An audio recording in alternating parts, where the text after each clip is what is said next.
بیان کی. اب صحابہ کرام بھی رحمت للعالمین بھی صلی اللہ علیہ وسلم یہ سننے کے لیے بے قرار تھے کہ ہمارے رب کو کیا پسند ہے.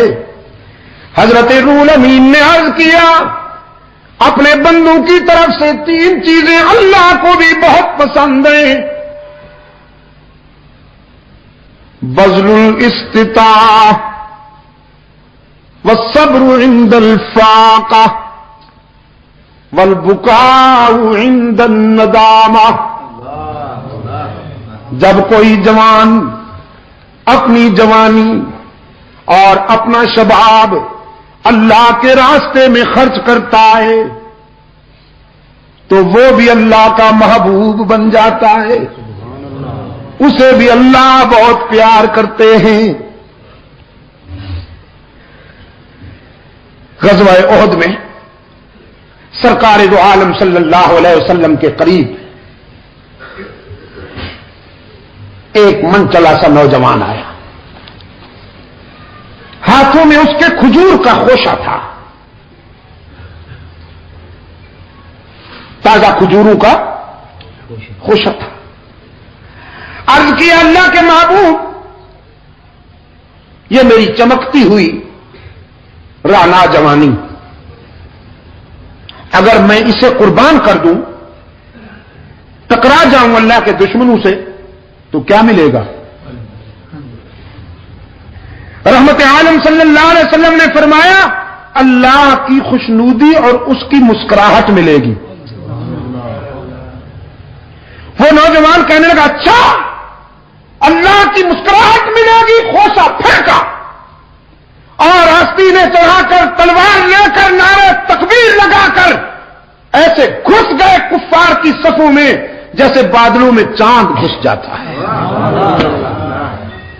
سرکار دو عالم صلی اللہ علیہ وسلم نے وہ منظر بڑی شفقت کے ساتھ دیکھا, بڑی گہری توجہ کے ساتھ دیکھا کہ کفار کے پاؤں اکھڑ گئے, وہ جگر جاتا تھا, لاشوں کے انبار لگاتا جاتا تھا اور پھر زخم کھاتا ہوا آگے بڑھتا چلا گیا.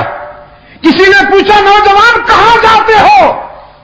وہ نوجوان پلٹ کے دیکھتا ہے چہرے پہ مسکراہٹ ہے, خون بھی ہے اور چہرے پہ مسکراہٹ ہے. کہنے لگا کیوں روکتے ہو؟ احد کے دامن میں جنت کی خوشبو آ رہی ہے, وہیں جانا چاہتا ہوں.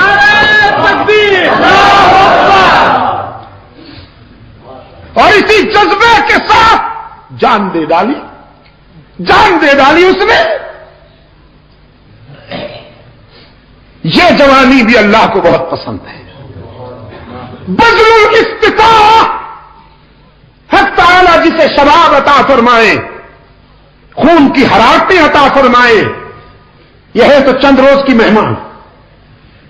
اور اگر کوئی جوان اپنی جوانی کو اللہ کی مرضی پر خرچ کر ڈالے تو فرمایا وہ جوان بھی اللہ کو بہت پیارا لگتا ہے. اللہ کسی کو دولت عطا فرمائے, رہنا اس نے بھی نہیں, لیکن اگر اس دولت کو کوئی اللہ کی مرضی پہ خرچ کر دے تو اللہ اس سے بھی بہت پیار کرتے ہیں. بذل الاستطاع, اپنی صلاحیت اور اپنی استعداد کو اللہ کے راستے میں خرچ کرنے والے بھی اللہ کو بہت پسند ہیں. دوسرے نمبر پہ فرمایا والصبر عند الفاقہ, تنگ دستی میں صبر کرنے والے بھی اللہ کو بہت پسند ہیں. رب العالمین جن لوگوں کو تنگ دستی اور عسرت کے انداز میں آزمائے, اس آزمائش میں وہ ثابت قدم رہیں, اللہ کے سوا کسی کے آگے دامن نہ پھیلائیں, صبر سے کام لیں. تو فرمایا یہ صبر کرنے والے غریب بھی اللہ کو بہت پسند ہیں. والبکاء عند الندامہ, اور اپنے گناہوں پہ شرمندہ ہو کر رونے والے گناہگار بھی اللہ کو بہت پسند ہیں. سرکار دو عالم صلی اللہ علیہ وسلم نے فرمایا 2 قطروں پہ جہنم کی آگ حرام ہے. 2 قطروں پہ قطرتان, 2 قطروں پہ جہنم کی آگ حرام ہے. ایک شہید کے جسم سے ٹپکنے والا خون کا قطرہ حرام ہے, جہنم کی آگ اس پر بھی. اور دوسرا گناہگار کی آنکھ سے احساس ندامت میں بہنے والا آنسو، حرام ہے اس پر بھی جہنم کی آگ۔ کبھی رو کے تو دکھائیے اللہ کے حضور، کبھی آنسو بہا کے تو دکھائیے۔ کتنے پیار سے فرمایا قال ربکم ادعونی استجب لکم ان الذین یستکبرون عن عبادتی سیدخلون جہنم داخرین۔ میرے بندوں کو کہہ دیجئے میرے محبوب، اللہ کی رحمت تمہاری پکار کا انتظار کرتی ہے، کبھی اس کو پکارو تو صحیح، اپنی زندگی کی ساری خطائیں جمع کر کے لے جاؤ، وہ تمہاری خطاؤں کا تمہیں تانا بھی نہیں دے گا، معاف کر دے گا۔ کتنے پیار سے فرمایا نبی عبادی انی انا الغفور الرحیم۔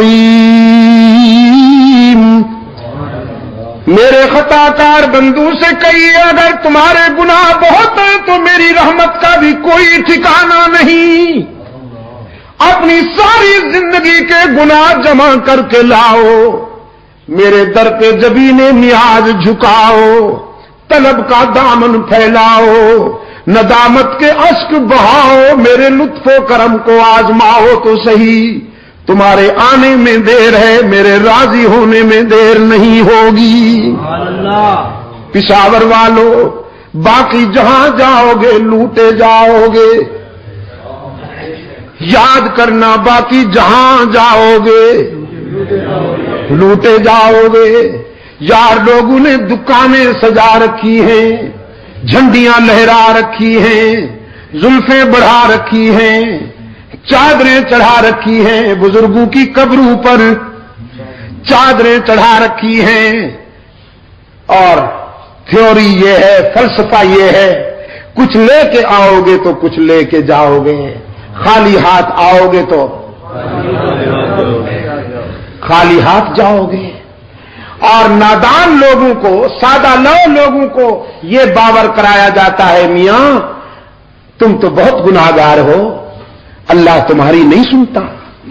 یہ اللہ کے پیارے ہیں، تمہاری ان کے آگے، ان کی اللہ کے آگے، کیونکہ تمہاری سنتا نہیں اور ان کی ٹھکراتا نہیں، ڈائریکٹ نہیں سنتا، انڈائریکٹ سنتا ہے،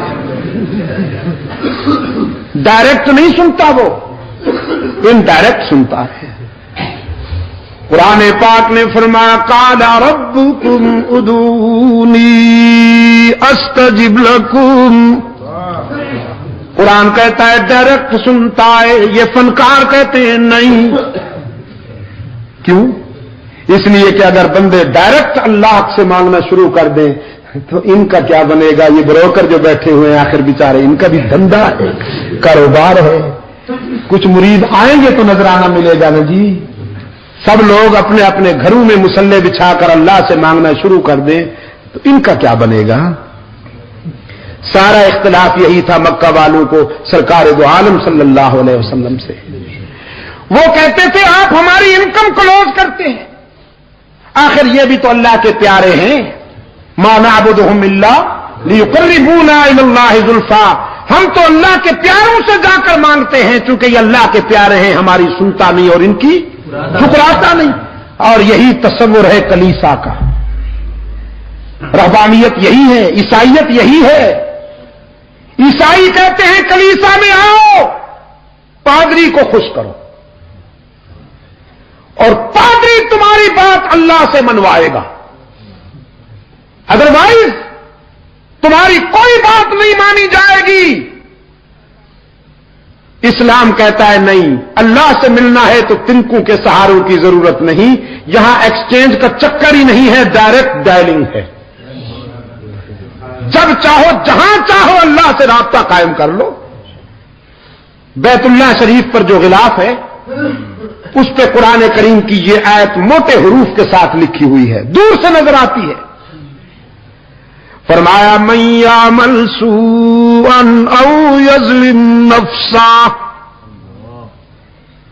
من یعمل سوءا او یظلم نفسه ثم یستغفر اللہ